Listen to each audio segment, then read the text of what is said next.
Hey everybody, it's Andrew again from Dive Photo Guide. Today we're going to push our post-processing further. In our last series we focused just on Lightroom and doing minimal adjustments that any photo program can make. Today we're going to push that further into Photoshop. And we'll start with this shot here. This is a wreck shot in Subic Bay. It's dark, you can see. So we'll begin here, we'll do the Lightroom process, and then we'll bring this into Photoshop and really make it shine. So let's go, we got the dark, we got some brights up here. So let's do what we did last time and what we learned in the first tutorials.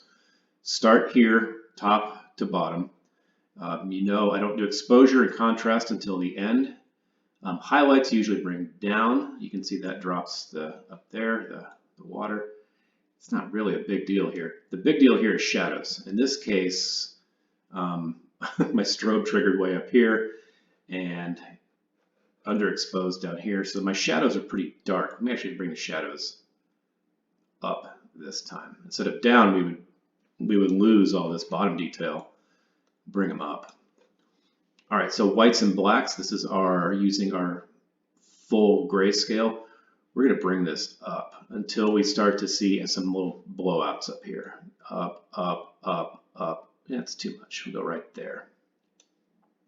And blacks, we're going to drop them a little bit till this turns black, but not too much because we'll lose everything we brought up in the shadows there. All right, so we're at this point now.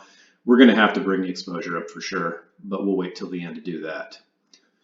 We move down now into color. This was shot in some pretty green water. Nobody likes green water. The temperature, we're not going to change too much.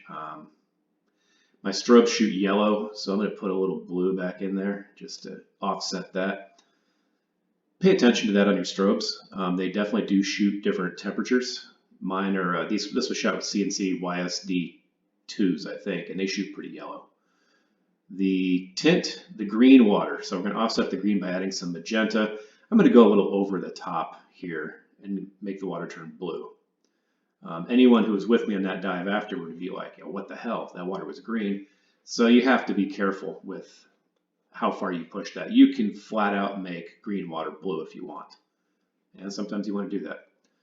Vibrance, this is the underrepresented colors. Saturation is everything. I'm not going to push saturation. It's too heavy. But let's push the vibrance. If you come way up, we get some of that orange in there, but it looks kind of cheesy. I'll just bump that a little bit. All right, that's pretty good. And then we'll get down here into this texture, clarity, dehaze, and vignetting. Texture, careful with it. See, make it look really gritty with these.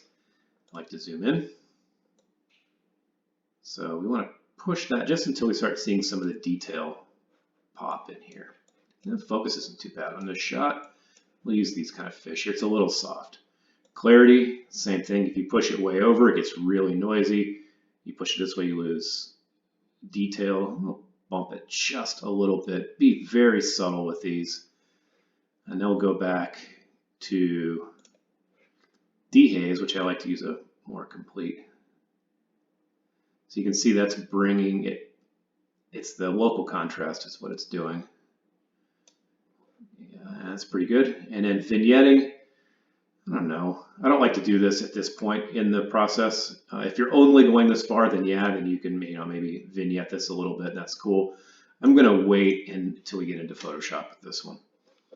And we'll come back up here now, loop all the way back up to exposure, and it's underexposed, so we're going to bring the whole exposure up, maybe to there. Now our highlights right here, it's getting a little out of control. Let's bring those highlights. Let's just crush those.